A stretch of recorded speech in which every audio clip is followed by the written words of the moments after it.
Here we are together again on the radio. And I want to do something that is a follow-up, something I just talked about recently, and that is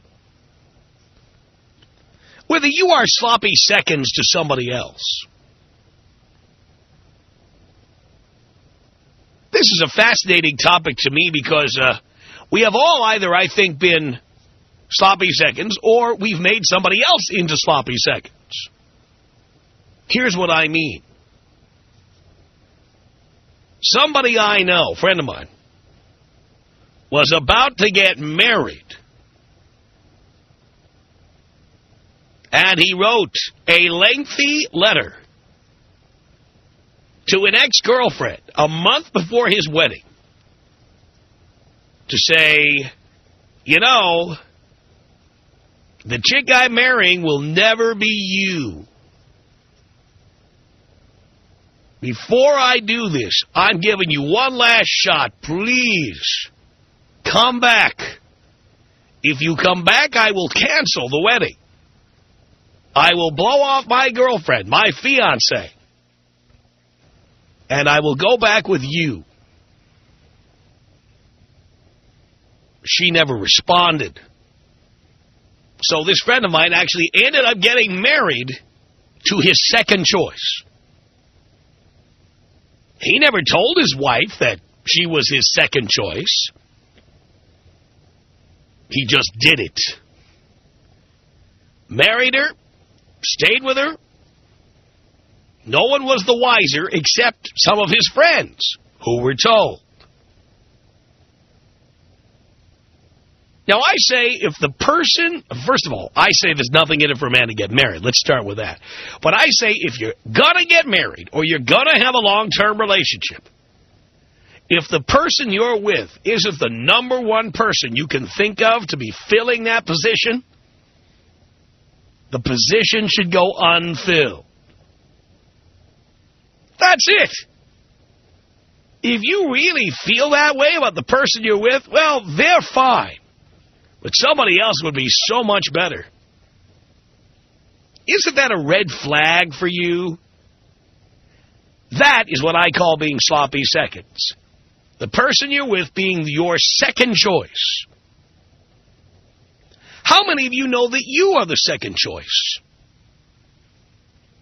It really troubles me if I'm in a serious relationship and a woman lets me know that her ex-boyfriend, her ex-live-in, her ex-husband, her ex-fiancé, really, for whatever reason, is the love of her life, or that she still loves him. My attitude about it is, if you still love him, you should be with him, not me. That's okay if the two of you went to Lake Tahoe together, or the two of you went to Mexico together, or Hawaii, and you had a good time, fine. I don't expect you to sit there hanging by your thumbs waiting for me to come along. But if for some reason he just couldn't be the man you wanted him to be, or you tried changing him and he wouldn't change or whatever, and so the two of you went your separate ways, but you're still in love with him, you still love him, why in the world would you want me to fill in? Am I like the understudy? I just walked past a bunch of Broadway theaters here. There's a bunch of Broadway plays. And every once in a while, the star of the play can't be there, and there's an understudy. The person who comes in and performs the role when the other person gets sick or can't be there for some reason. Are you the understudy in somebody's play? I think everybody's life is a play. There are various parts. You might play the part of the boyfriend or play the part of the husband. Some of you are the understudies in somebody's play. Like the part of the husband was being played by some really cool guy, but he couldn't be here. So she goes to the understudy, you. You play the role for now until they can get another star into this play. Or perhaps the regular star comes back. Then you get booted. Why would you let yourself be in that position? And why would you put someone else in that position? If you love someone else better than the person you're with, time to drop the person you're with, even if you have nobody. Better to be with nobody. I mean, it makes no sense. How many of you get involved in a relationship and for whatever reason it doesn't work out, so then you start dating other people? And no matter how mediocre the previous relationship with, the new people you're dating are even worse. Then you start missing the original person. Then you start doing stupid things. You know, like going over their house and having sex with them. Or planning weekends away with them.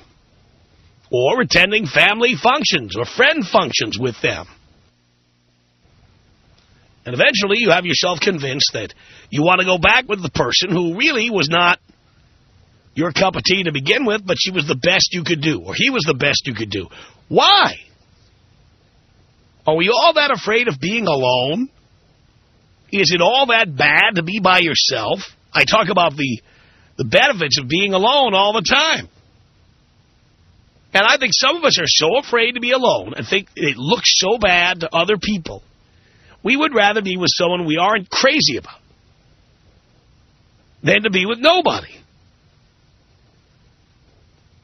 I mean, anytime I am in a relationship, and right now, there I am, living by myself up in the hills, anytime I'm in a relationship, if a woman says to me that she loves somebody she used to be with, or she, you know, I'm not her first choice in any way if she lets me know that. Like if she's still emailing the other person or text messaging the other person or talking to the other person or confiding in the other person, they can have that person. That's where they should be. I will not embarrass or humiliate myself. I will not lower myself to be in a situation like that. If I am ever in a relationship, I have to be with the person who I think is the best possible person I could get. Never do I want to be with sloppy seconds. Are you with somebody like that? Somebody who's filling the role. Somebody who's filling that space. Until you can get back somebody from the past, or until you get somebody you love more, are you waiting to trade up? I mean, it's one thing to trade up because you're married, and you married the best you could do, and then one day you realize you have more money, power, fame, success, and you decide to trade up down the line. Why would you knowingly hook up in a permanent, quote-unquote, permanent relationship with somebody, knowing that it's not the best you could possibly do? Why also would you be with somebody who tells you they love somebody else who's not you? Can you explain this to me, please? Tom Leykis. 1-800-5800-TOM. Well, break it down for me. Tom Leykis. 1-800-5800-866. You are on top of your game, my friend. On top of your game. Thank you. It's the Tom Leykis Show.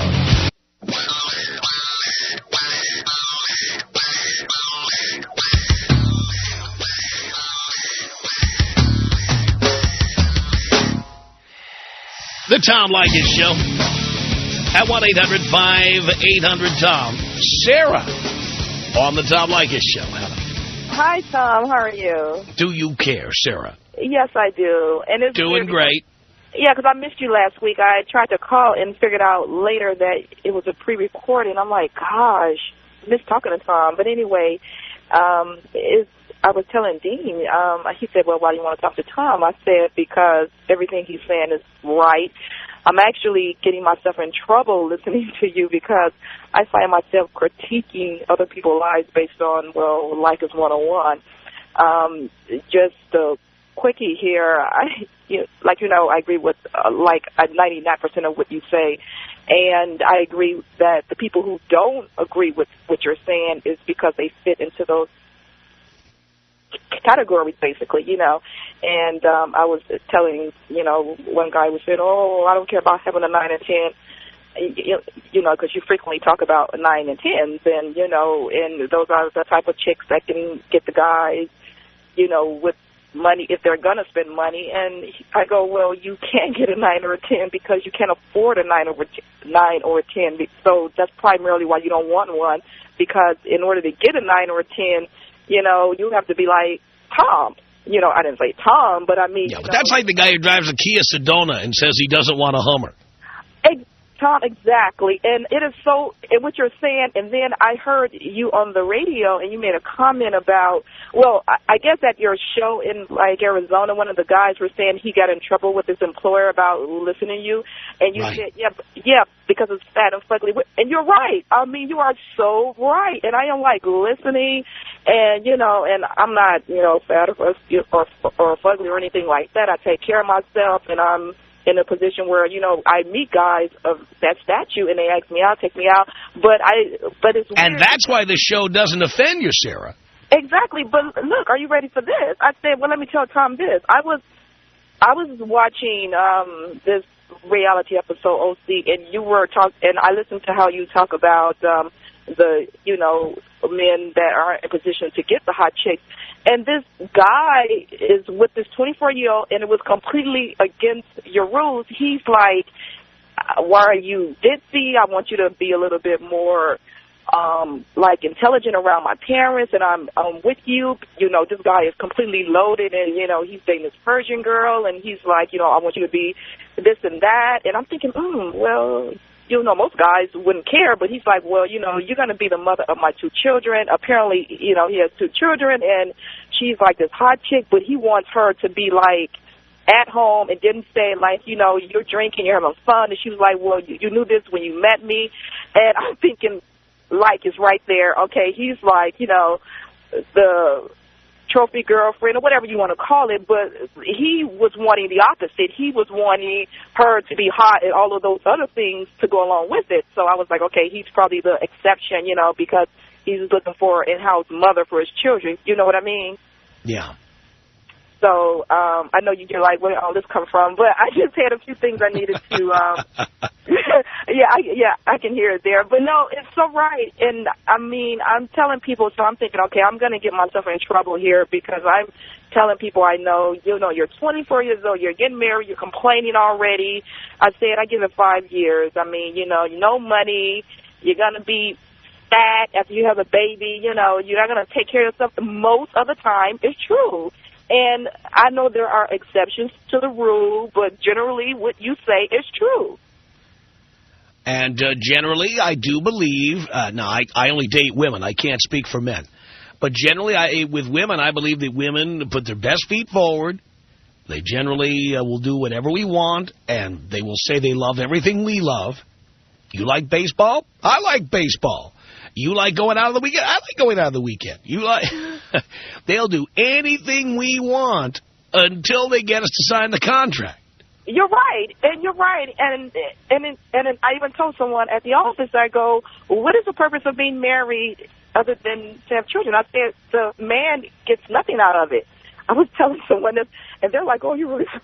And, I didn't even say, well, I'm listening to Leykis, but it's like, the man gets nothing out of it. It's like, okay, you're going to get child support, you're going to get alimony, you're going to get all of those things that women get. So what's the point of him marrying you if you all are living together and it's working out fine? If you don't want to have children, you know, other than that, what's the point?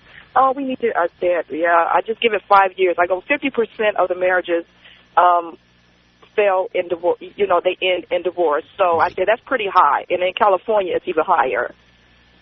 Well, keep in mind also that there was a time, and this is why marriage is such a quaint institution, there was a time when a man couldn't get sex without getting married. Right. Most women wouldn't give it up unless they were married. Exactly. And nowadays, you can get sex from everybody. You get it from your next-door neighbor or somebody down the block. And if one woman won't give it to you, there's another one right behind. So really, a man does not need to get married anymore. Yeah, and, I mean, people can say, oh, well, Tom must be bitter because he's been married, but it's because you've been married 4 times is that you know, and you know. That's why I know what marriage is, because I've been married 4 times. Exactly, and people always think, oh, I'm going to be an exception, but the reality is, okay, well, we're not saying don't ever, but you're completely right, and it's like the more I listen to you, I realize that I can see everything you're saying role-played in everyday life, and it's just amazing to me because I'm like, women should be turned on to your show because it would just help them to not make such fools out of themselves. And I'm not saying that, you know, the guys are always in particularly right, but when it comes to a lot of the categories that women fall in, you know, this marriage and pressuring, it is absolutely true. And you are really like, you should just write a book about it. Maybe that, you know, it'll get across to people. You know what I mean? Absolutely. And you know what? That will happen. Believe me. I tell you what, Sarah, thank you very much for that call. Denise on the Tom Leykis Show. Hello. Hey, Tom. Hey. I have an answer to your question about sloppy seconds, why anybody would want in the world to do that. I am finding myself in a position where I might have to do that myself. Why? Because I love someone that I will never, ever be able to have, and I know that for sure. And I'm only 42, so I'm looking at a good 40 years of being alone. What's wrong with being alone? Nothing's wrong with being alone, but after I figure so many, I mean, I don't know, I get tired of it after so many years. You know, you want someone to talk with, you want someone who's been through the same experiences that you have. You want someone that you can... But the person you're picking hasn't been through the same experiences you have, because the person you love will never be yours. No. No, I agree with that. So the person you end up with, that's one experience you won't have in common. I'm not sure I understand what you mean. What's one experience? Well, let's say you get married. Presumably, that person will love you the most of anybody in the whole wide world. Probably. And meanwhile, would you be honest and tell him that he's your second choice? Oh, no. See, so you start off from a place of dishonesty.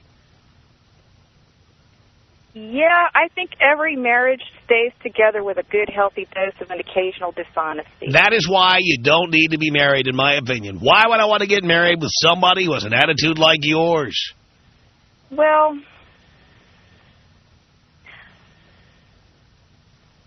I'm not exactly sure. I know that the reason that I wouldn't tell him is because I wouldn't want to hurt his feelings. There's nothing he can do. No, the reason you would not, that's a lie to me now. Because the reason you wouldn't want to tell him is because he'd dump you. And well, you don't want to get dumped. Stop being so disingenuous. You're not doing this as a favor to him. No, you're doing it for you. Anybody a favor. Yeah, exactly. It's completely selfish. It has nothing to do with him. Well, if the person wants to be with me, then why isn't he benefiting too? What do you mean? If the person wants to be with me, enjoys being with me, you know. Because it's under false pretenses. Because he thinks he is number one on your list. And he's happy, right? Because you lied to him. Right, but the end result is the same. No, it isn't. Because what if he finds out?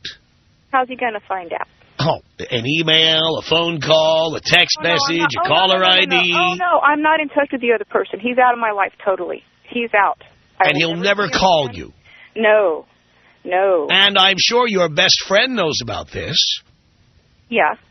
Right. So now what we find is this so-called intimate relationship of marriage. Your husband, assuming you get married, will not have as intimate a relationship with you as your best friend. No, I don't. So it is a relationship based on the ultimate dishonesty. And it's one lie after another. I don't agree with that, Tom. Well, I know you could because it's too horrible to look at. But now you not only have this feeling, but other people know about it except him. No. Yes, you just told me that. Only one other person knows. No. Because I've chosen not to let anybody else know. Yeah, at least two other people know. Well, the guy himself. Yeah, he and I will never talk to each other, never see each other ever again. How do you know that? Because I won't allow it. Now, dear, you told Dean, conveniently didn't tell me, why this guy is out of reach for you. Why don't you tell us? He's married. He's married. You left that part out. Well, so now what happens if he breaks up with his wife? That won't happen. I truly don't believe that. What do you mean it won't happen? One out of every two marriages ends in divorce. Yeah, I just don't think that's going to happen. I know you don't think it does. What if it does? I don't know. I hadn't thought of that because I haven't considered the option. I don't think... Consider it now. What happens if he leaves his wife? I don't know. I couldn't screw... What do you mean you don't know? So let's review. Well, you have this secret love affair with a guy you'll never have. You'll never tell your husband about it. Your best friend knows about it. And now, if the guy you really love breaks up with his wife, you can't even tell me what you would do, which means it's possible you would dump this very nice guy, this poor soul, and go back to the other guy. Isn't that possible, dear? Well, I just told you, except you talked over me. I just told you that I couldn't screw over the guy that I was with. I would just Why not? stay with him. Because you just don't do that. Well, I know you say you just don't do that. But by the way, were you having the relationship with this guy when he was married? Oh, no. So he married someone else. He chose someone else over you. Yes. Right. And you're saying even if he broke up and called you and said, you know what, I made a mistake. You were the best. You were the best I ever had. You're telling me you wouldn't take that call? No. No. Wouldn't take the call? No. Wouldn't read the email? Have blocked his emails. Right. Have caller ID. Right. Calls your office. I work at home. Right. Calls your cell phone.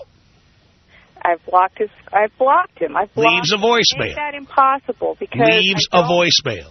Huh? Leaves a voicemail. It would tear me up, but then I would hit delete as soon as I heard it because I couldn't. I want him to be happy in his marriage. I don't. But what if the marriage? What if his wife leaves him? Oh, that's. I don't know. What if she dies? I don't know. What if a meteorite strikes her? I don't know. No, dear. You see, you don't want to answer this question. Well, I couldn't screw over somebody that I was already with. I couldn't do that. Well, you could break up with him. Just to go back with somebody else no. Sure, you could. Wrong. If this person was a good, no. I don't think I would. I mean, I don't expect you to believe that because you don't know who I am, but no, I couldn't screw somebody over that bad. But you're already lying to him. I mean, how far a stretch is it to then go ahead and do that?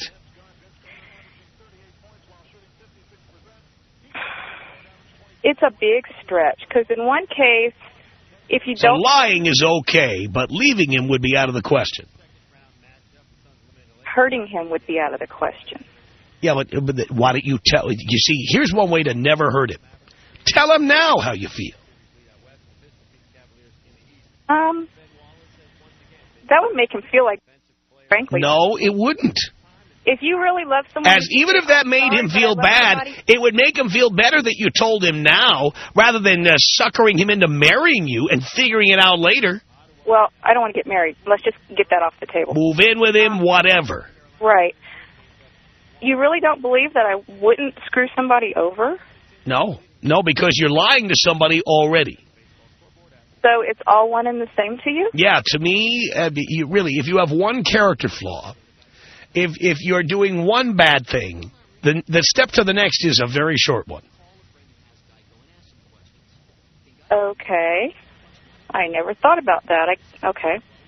I was about to say something sarcastic, but I won't. You owe it to him to tell him now.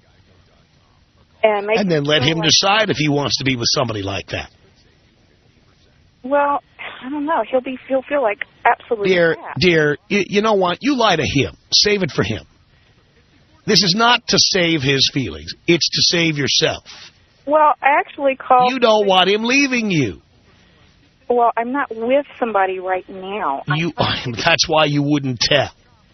I'm trying to explain to you. You asked the question. You put the question out there. Well, then why don't you just start off from a position of being honest with whoever you're with?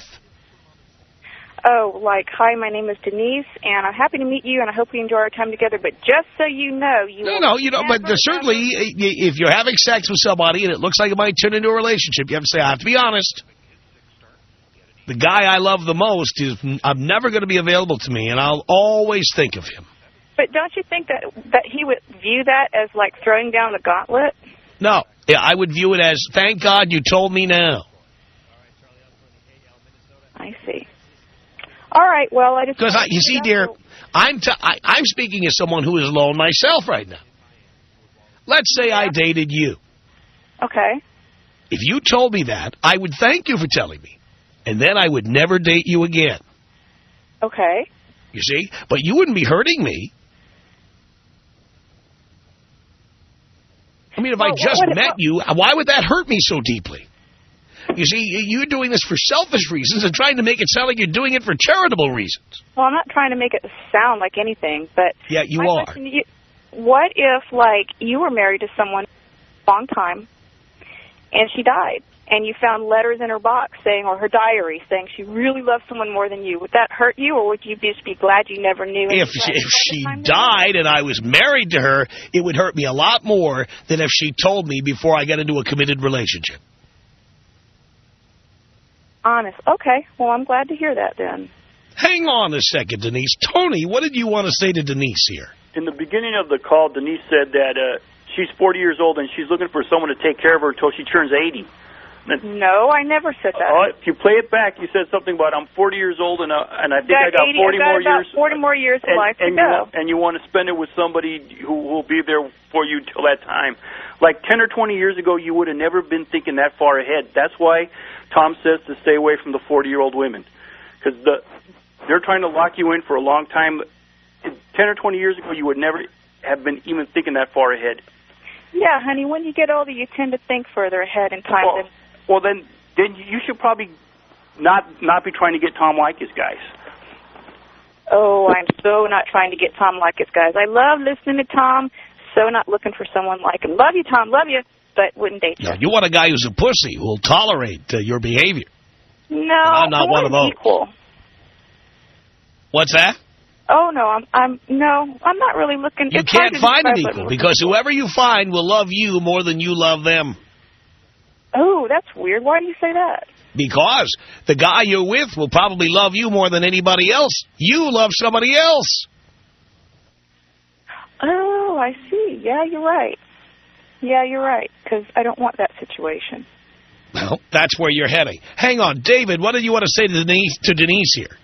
Well, first of all, Tom, I just want to let you know, a couple Fridays ago when you were down here in the Phoenix area over at McDuffie's, you did a marvelous job, and I got to thank you, Dad, for Flash Friday. Thank you, son.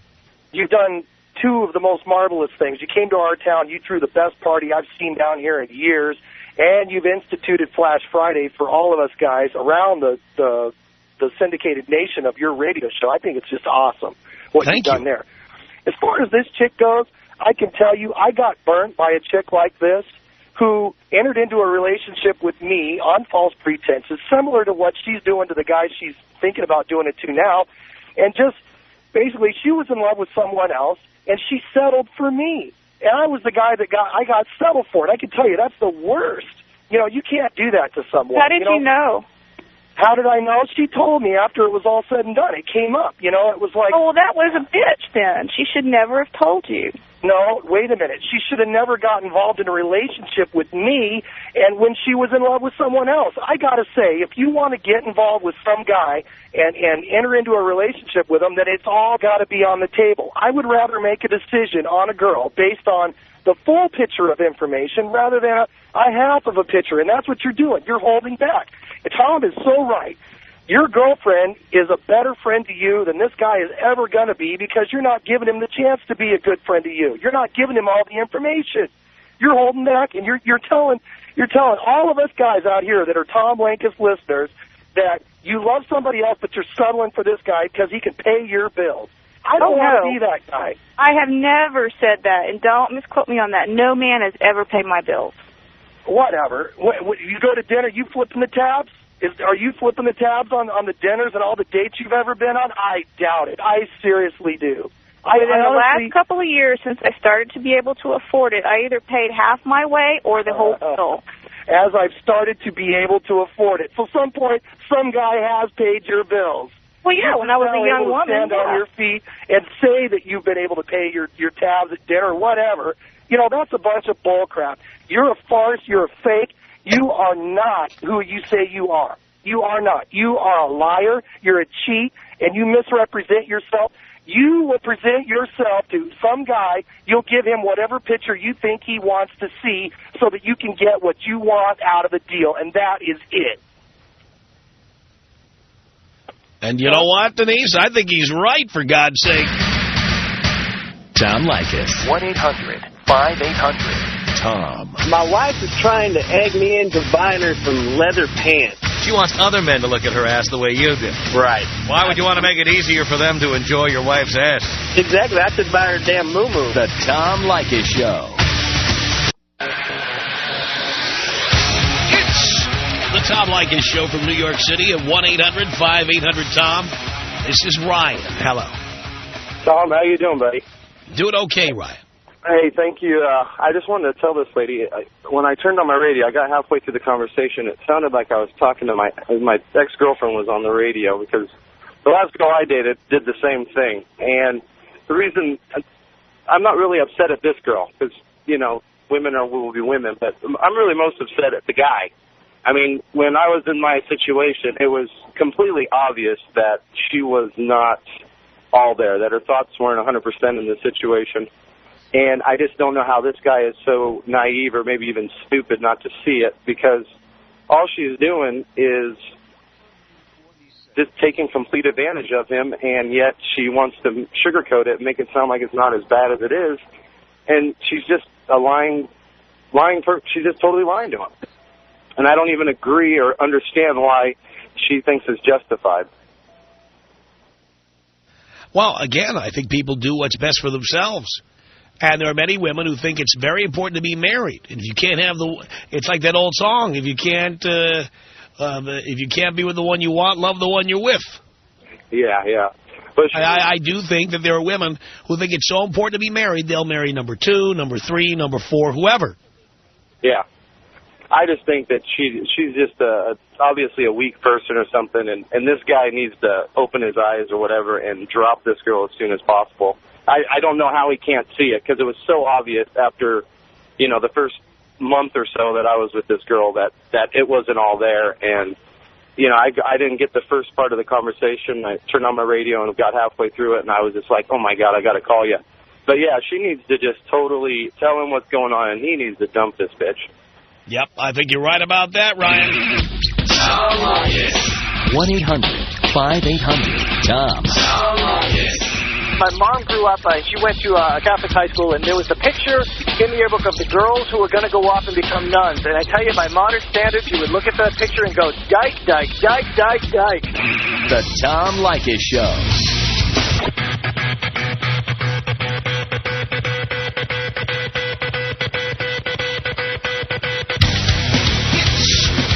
The Tom Leykis Show. Patrick, hello. Hey, how you doing? Doing okay. I tell you, Tom, it's great to have you in Phoenix. Thank you. You know, I've just been listening to your show, and today I had to call in, because I can tell you I've been on both sides of that fence. And you know, either way, you don't want to be on. You don't want to do that to someone, nor do you want to play second fiddle. No. I've been in a situation where, you know, girl was in love with someone else or what have you, that kind of thing. And, you know, like the other guy said, I mean, it would seem kind of obvious or whatever, and you find out, and it's just, you know, that kind of hurts. And then to be on the other side, you know, to be, well, you know, I can't really have the girl I want, but, you know, this will do, and, you know, and that kind of thing, and dragging them through the mud. It's just basically called being emotionally unavailable. And people should avoid that situation at all costs. You know, before I let you go, let me get Tina on the line, because Tina, you hear what Patrick is saying here. Tell us what you did. What as far as being on the other the same side? Listen to what Tina has to say here. Tina. Hi, Tom. Do girls get to call you Dad, too, or? Well, certainly, dear. Okay, so Dad, I've been listening to you for about 2 months, and initially, you know, how it goes, how when people first listen to you, they're, like, shocked at some of the things that you say and how honestly and bluntly you come out and say stuff. But then if you really can listen to the truth, then this is the show to tune into, because you really do have some home truths to tell people. So, yeah, I did make the mistake of getting into a relationship with somebody. I didn't tell him that he was number 2. And, of course, like Denise in the previous case, there's no chance that I can ever be with this person again, or am I ever contacting him again even, or letting him contact me, whatever. But the fact remains that, you know, at the time when I entered the relationship, number 2, number 1 was all I wanted. Or all I ever, you know, I never had any expectations out of number 2, but I just didn't tell him because I knew this would turn him off. This would make him not go for me, not go with me. So, but once I did enter number 2, the relationship number 2, the guy was, I mean, he was so nice to me. He was so much better, treated me so much better than guy number 1 that I just couldn't lie for a long time. My conscience wouldn't let me do it for a long time. And sometime, you know, a couple months into the relationship, I did tell him. I told him that I had not been honest with him from the beginning, and this is what had happened. Wow, he won you over. Unbelievable. The Tom Leykis Show.